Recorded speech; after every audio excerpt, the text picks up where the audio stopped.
official. Canada has its first confirmed case of coronavirus. The news tonight is the coronavirus pandemic now moving so fast. There are now almost 200 confirmed cases of COVID-19. Travelers will no longer be allowed to cross the Canada-US border. Canadians are bluntly being told, stay home. Closed, canceled, and confined. All non-essential businesses will shut down. The healthcare system crushed under the weight of rising infections. The world now surpassing 1 million deaths from the coronavirus. Since the start of the coronavirus pandemic, truck drivers have struggled to find open businesses to buy food, use the washroom, and rest. Well, we're an island, so everything comes in by a truck. That's the bottom line. Groceries, food, lumber. The whole island is dependent on trucking. When COVID came on, they just shut it all down. I was hauling propane at the time. You know, they were saying this was going on, and here we were just driving into it. Irving stations were open, but even some of them shut down, and you couldn't get in and get a shower and all that stuff there. And the restaurant is closed. There was nothing open, wasn't even a coffee shop open. So whatever you had in your truck, that's what you had, and it was hard. It's still hard, but it's just what you do. It's just part of doing what it does.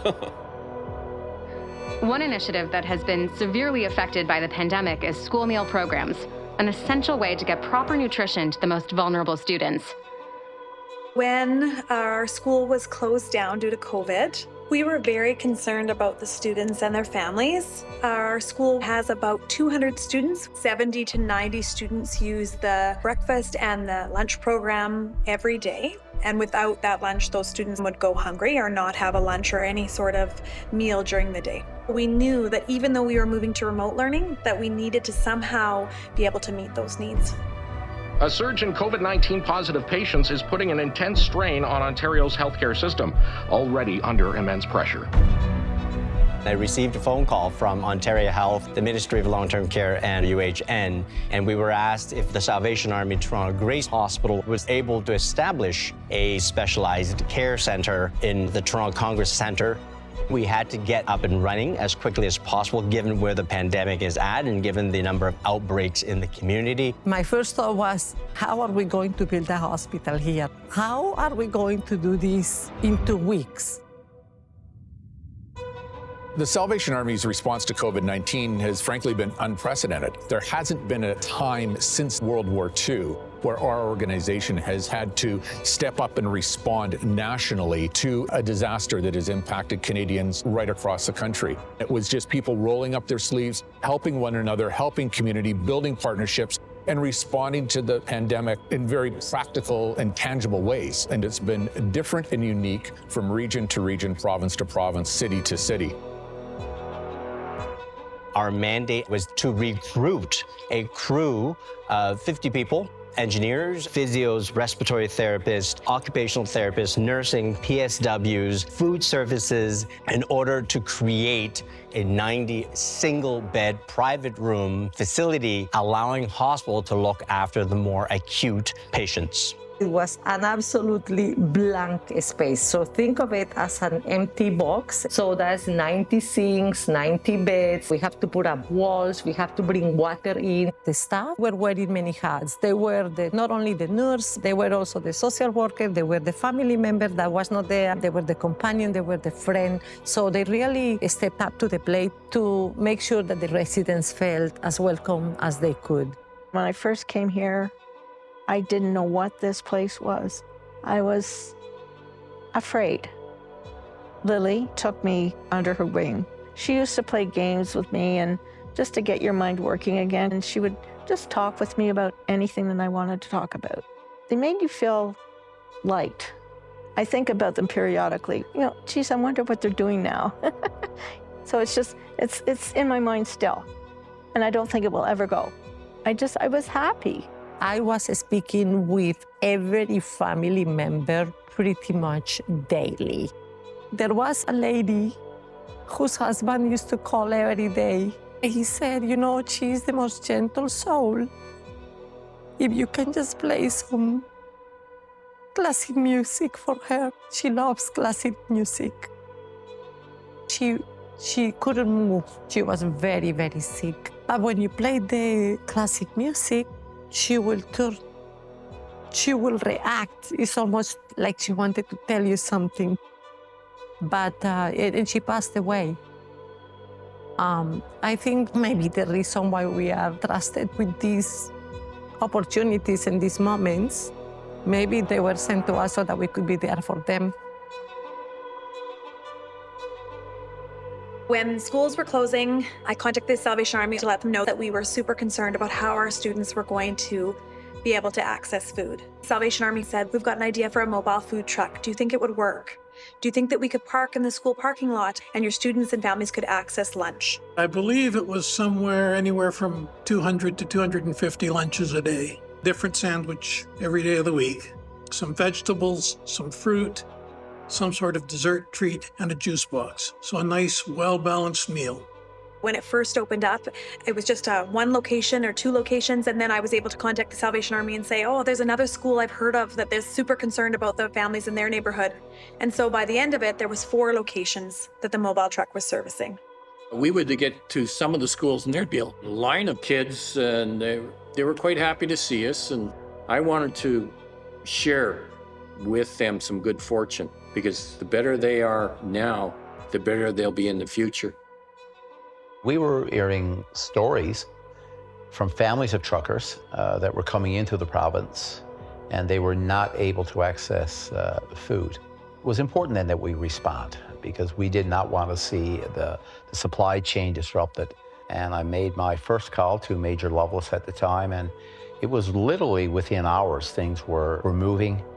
They had a large group of volunteers that were more than ready to step up, and step up quickly. The whole town came together, not just the town, surrounding areas. Everybody came, helped. Well, I was on a team that worked in the kitchen. We had another team that took the meals up to the tourist chalet, which was a good spot for the tractors to pull off the road when they got off the boat.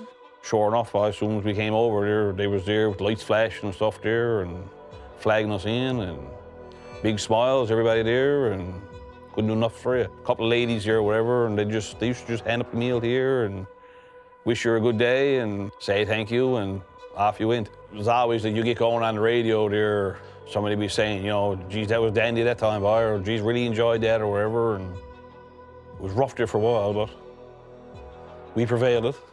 Got through it.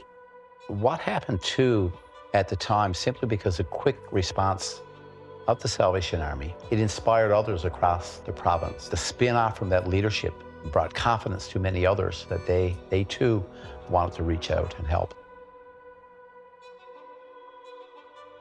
As a classroom teacher, I noticed that a number of my students weren't wearing the proper gear in December and January. I had students who were coming to school in hoodies and in sneakers, and they were getting marks on their face and their hand, which was due to frostbite. So I had contacted Salvation Army originally just to clothe the students in my class, and then the project grew after we got picked up by a certain team with Margaret McLeod and John Murray, and then Joe Fresh joined in, and then of course Baffinland joined in, and it became a project not just to clothe my class, but then the elementary school, and then all 3 schools within the community. And I think it was a really exciting time to be able to go shopping and be able to have these options, be able to pick something that you felt really kind of, vibed with you as a kid. We're a facility that houses more than 200 men. When COVID hit, more than half of the men in our care left, and they left to the parks.